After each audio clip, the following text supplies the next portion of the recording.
Namaskar students, Sania Didi here.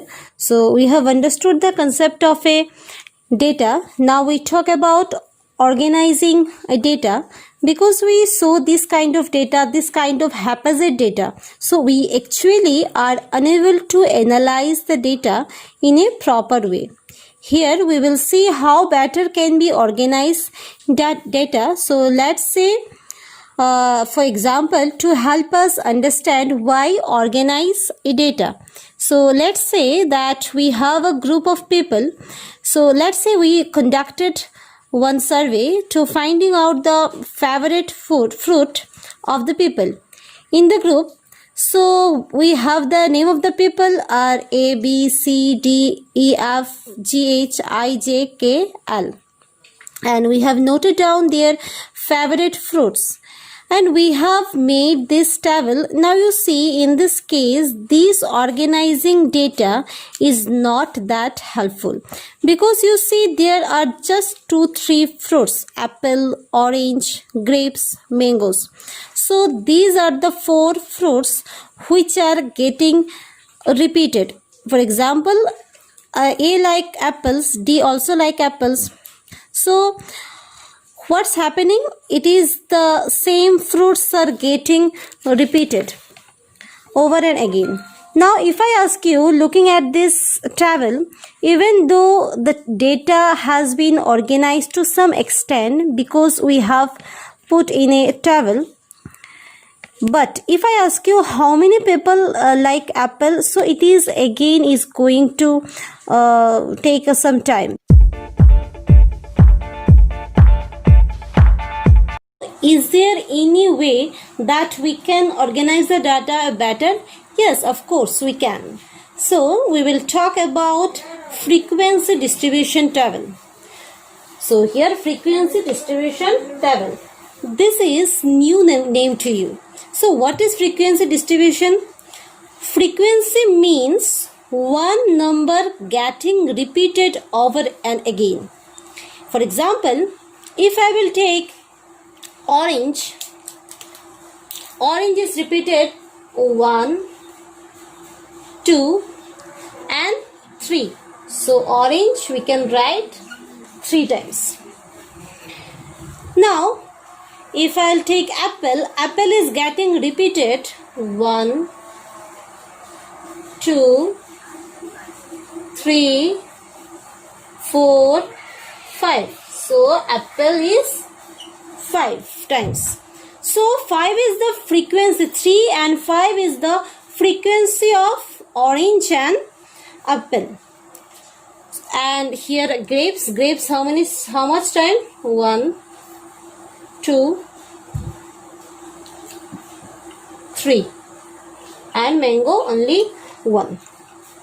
So we have made a table. Instead of writing the names of the people, we have just written the name of the fruits. Here we have mentioned how many people like each of them. So apple is getting repeated 5 times. So 5 people like apples.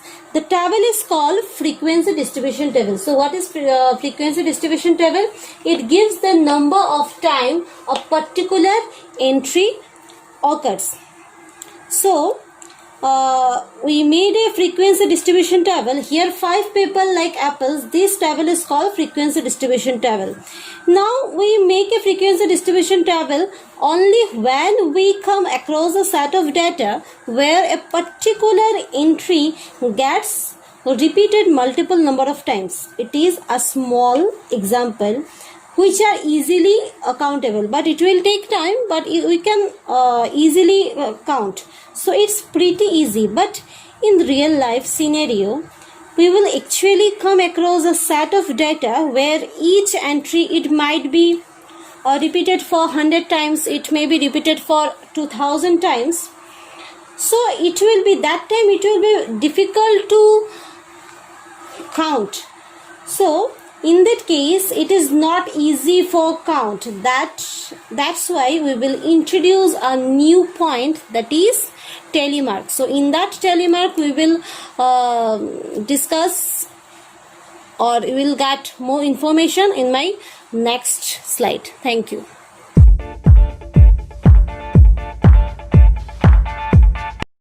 So for the scenario where frequency is very high or counting is difficult, we introduce the concept of telemarks. So what is this telemarks?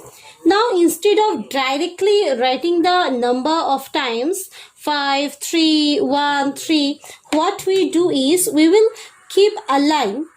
When we talk a set of data which is given whenever come across, suppose orange, you have got orange 3 times.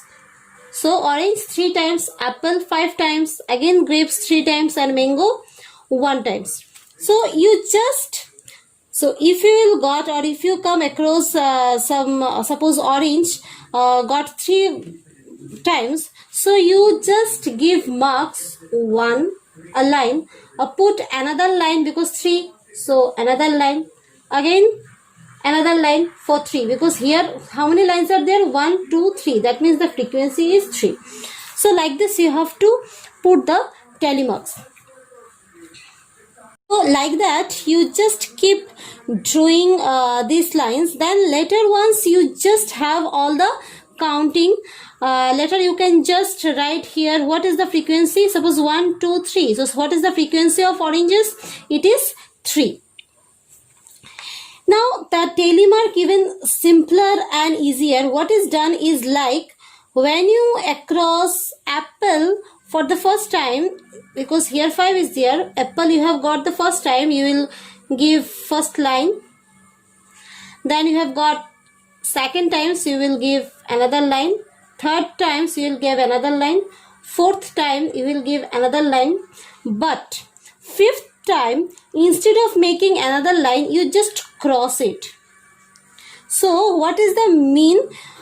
Whenever you come across these entire thing 4 line and 5 line is crossing, it is together means 5. So similarly grapes is 3 times, so you have to give 1, 2, 3. After that the number that as 3 lines I have drawn, so the number of people likes fruits is 3, the frequency will be 3. Here mangoes I have got only 1 time, so you will give the 1 line. So whenever you come across the value, there you have something like this. So what does that mean? That means this is repeated for, suppose you have got one, I'm giving one example. Suppose you have got like this telemarks 1, 2, 3, 4. What do you mean? You have to count like this 1, 2, 3, 4. The crossing line is called 5. Another 1, 2, 3, 4. The crossing line is called another 5. 1, 2, 3, 4. And the crossing line is 5. So you have to add it. 5, 5, 5. It will be 15. That means the number of frequency is 15 for this telemarks. So you looking at this become it easier for you to actually write the frequency for each entry. So this is how the concept of telemarks will help. Hope you have understood the concept. Thank you.